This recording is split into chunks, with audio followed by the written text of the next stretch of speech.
Welcome to the Surf Bros World Headquarters.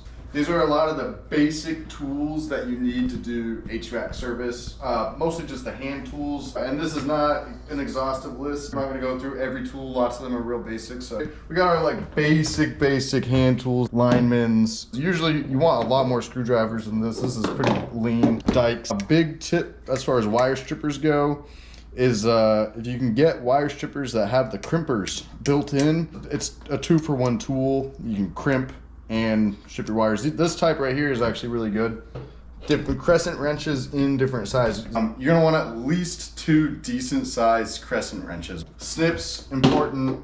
Temperature probes, important. Channel locks of different sizes. I would say at least you want some baby ones and some big ones. Needle nose pliers, tape measure. I carry hand brakes with me. These things come in handy way more than you think, whether it's to use as a hammer or whether it's to actually bend something. Alex. Oh yeah. Yeah, these things have been mirrors, don't need 2 mirrors. Service wrenches, razor blade, lighter, Allen wrenches, impact. Drills are good, impacts are better for HVAC. So I do carry some random truck stock that varies depending. I have a obscene amount of thread sealant, little capacitors, bigger capacitors, leak sealant, transformer, contactor, batteries, 5 and 3 amp fuses. A couple rags are always good. Sandpaper, wire jumpers. Sometimes I have some high voltage wire jumpers in here, but these are all low voltage wire jumpers. Zip ties, gauges. I use the wireless gauge setup. If you have not converted to these wireless gauges, this will change your life. I could do a whole separate video on these, how I charge with them, how I pull vacuums with them, but I do not own any other gauges. This is a brazing rod, and you bend it at 90 degrees. You can hook it too. You can hook it all the way. Sometimes I'll have one side that's completely hooked. You can pull wires with these. On this mini split, you can go through and like to remove a mini split, you just pop this side. You got that lip right there, pop it down, and then the whole mini split will come right off the wall. A brazing rod, I know it sounds crazy, but if you bring a brazing rod with you, this has saved me so many times. These are some tools that I know most guys don't carry. This is a all-in-one socket. Does it work perfectly? No. It works better for, does it work better going in or out? Out. It's out. Yeah, so it backs them out good. So if you can pull them out, but then putting them back in, you have to have it perfectly centered on there. And you can see it has a bunch of different pins in there, so it'll just adjust to any size that you put it over, up to 19 millimeters or 3/4 of an inch. This does not replace a socket set. It's like 10 bucks or something. So ball peen hammer. I mean, this is like a $5 ball peen hammer. I used to always be the guy that would pull out another tool and use it as a hammer. Not a big deal. Having like a dedicated hammer in your bag, honestly, like, I mean, and then you just swing the out of it. These, I don't even know what these were called until I just looked it up today. These are cable cutters. I carry these with me. How often do I use them? Once in a blue moon.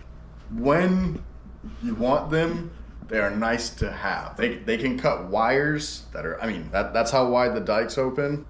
Just for comparison, this one, I was so skeptical of it when I bought it. Extendable Crescent wrench. Goes in, goes out, goes up to, it says, 1.5 inches. Probably one of the biggest tools I've been surprised by. So you've been around when I've used this, right? Yeah. It's fucking nice. Yeah. It's like 25 bucks, and honestly, I think this was worth every penny. So I've got a Snake 90 here. I used to carry just a 90. Then I bought a Snake 90, and I am fully converted to the Snake 90, and I will show you why. Obviously, like anyone in HVAC knows, okay, I don't know, I haven't covered this basic tool in HVAC, but this is your Malco bit. It's a reversible bit. It does 1/4 inch and 5/16, the 2 most common screw sizes in HVAC. If you put your Malco bit in here, it holds it magnetically.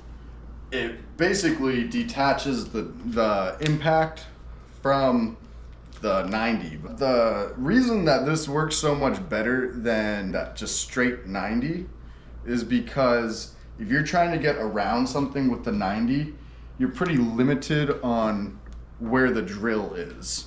When you have the Snake 90, you can go in there with both hands, get this thing to where it needs to be regardless of what your impact is doing.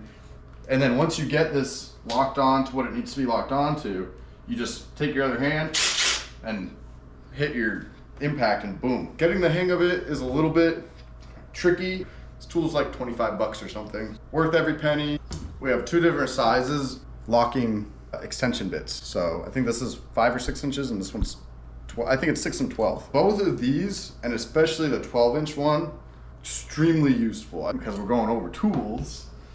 The Snake 90 paired with a 12-inch bit. I don't know if you guys have struggled with pulling out a blower motor before that's upright in a closet, trying to find those screws that hold the blower motor bracket in. With this thing, literally, you can just set your drill down and kind of go in there, find it, and then come back that screw out. I know some of you are probably gonna laugh and say I'm being super extra. We're addicted to tools here, so. We have a tool addiction at Surf Bros, so if that's not clear, we got one more tool. It's this ratcheting screwdriver. Now, I do have a Husky ratcheting screwdriver too that honestly, in some ways I like more, but the reason that I like this one, this is a Milwaukee, is because all of these bits double as impact bits. All of these bits can go into my impact. Husky has a really good one too, but they're double-sided bits, and so they don't actually go into your impact, so they're limited to just your ratcheting screwdriver. But this thing goes, it ratchets both ways. My bag choice. So I use a bag with wheels. Honestly, really nice. Yeah. I got the same one. So, this bag, this thing, I mean, it's nice. I've never had it scuff a homeowner's floor. The reason I can fit all these tools with me is because I use this bag. Depending on your locale, this may be unrealistic. I used to do HVAC in Arizona, I use a backpack. In Arizona, you're going on roofs all day. This is not gonna fly. 1 flight of stairs with this thing, not too crazy. 5 flights of stairs or up a ladder with this thing, probably not gonna happen. We're gonna put all the tools in here and we're gonna weigh it. I don't actually know how much this thing weighs tooled up, but we're gonna see. Actually, let's see how much it weighs out. So 12 pounds. I'll put all these tools in here. We're gonna weigh it again. And then you'll be like, okay, yeah, let's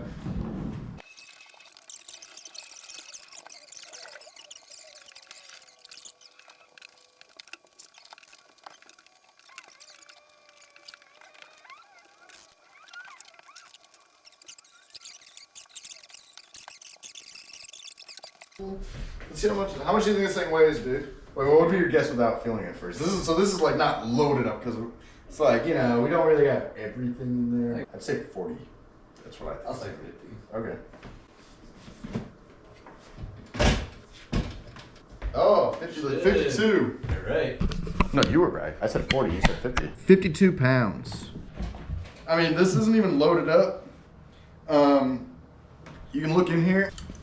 We can still fit a lot more stuff in here. I had a mini sledge in there just now that I pulled out. I don't usually keep this in there, but this has been in there for like a month. Nitrogen regulator. You can load this thing up. I would say this thing is probably pushing 100 pounds sometimes. What do you think? No, yeah. Since this thing is extendable, you can pull this back and you can like load things on top of it. Bad example. You can put a nitrogen tank across it. Highly recommended if you're doing service or install in a place that's conducive to it. Anything else I missed, Alex? That sounds about it. Yeah, this is mostly just service. So obviously there's install totally separate. We can do install tools too. That's gonna be hour long. Oh yeah. Oh yeah. Oh god. Depends on the install. We have a tool addiction here.